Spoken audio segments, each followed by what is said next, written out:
ಪ್ರಥಮ ಪೂಜಿತ ಗಣೇಶನ ಹುಟ್ಟಿನ ಕಥೆಯಿಂದ ಹಿಡಿದು ಬದುಕಿನ ಅನೇಕ ಘಟನೆಗಳು ಮನುಜ ಕುಲಕ್ಕೆ ಅನೇಕ ತತ್ವಗಳನ್ನು ಬೋಧಿಸುತ್ತದೆ. ಅಂತೆಯೇ ಗಣೇಶ ಚಿತ್ರ ಕೂಡ ರೀತಿ ಹೇಳುತ್ತವೆ.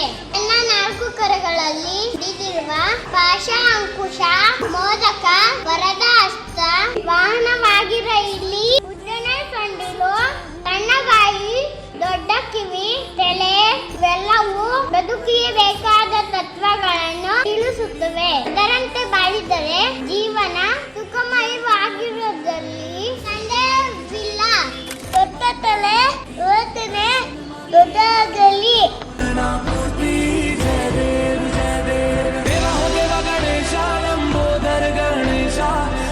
ಸಣ್ಣ ಕಣ್ಣು ಏಕಾಗ್ರತೆಗಿರಬೇಕು. ದೊಡ್ಡ ಕಿವಿ ಕೇಳಿಸಿಕೊಳ್ಳುವ ತಾಳ್ಮೆ ಇರಬೇಕು. ಸಣ್ಣ ತಾಯಿ ಕಡಿಮೆ ಮಾತು ಎಷ್ಟು ಕಲಿಕ. ಏಕದಂತ ಒಳ್ಳೆಯದನ್ನು ಉಳಿಸಬೇಕು, ಕೆಟ್ಟದನ್ನು ಬಿಡಬೇಕು. ಸಾಲು ಉತ್ತಮಬೇಕು.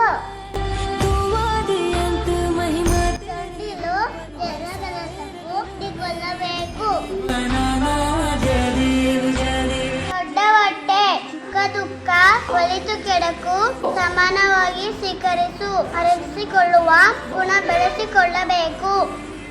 ಮೋದಕ ಸಮಪಟ್ಟರೆ ಈ ಫಲ ಸಿಗುತ್ತದೆ.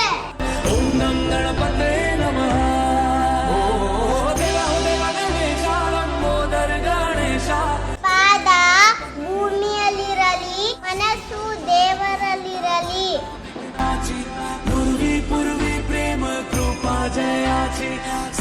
ಎಲೆಯ ಆಸನ ಛಲದ ಜೀವನ ನಡೆಸಬೇಕು.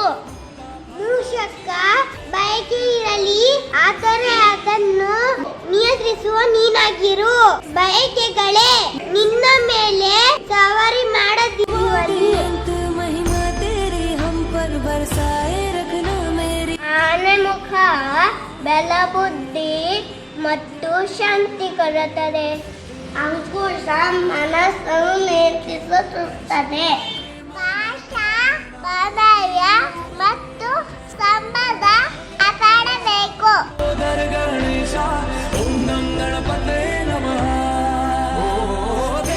ಒಟ್ಟಾರೆ ಗಣೇಶನ ದೇಹದ ಪ್ರತಿಯೊಂದು ಭಾಗವು ನಮಗೆ ಜ್ಞಾನ, ಶಾಂತಿ, ಸರಳತೆ, ಒಳ್ಳೆಯ ನಡತೆ ಕಲಿಸುತ್ತದೆ.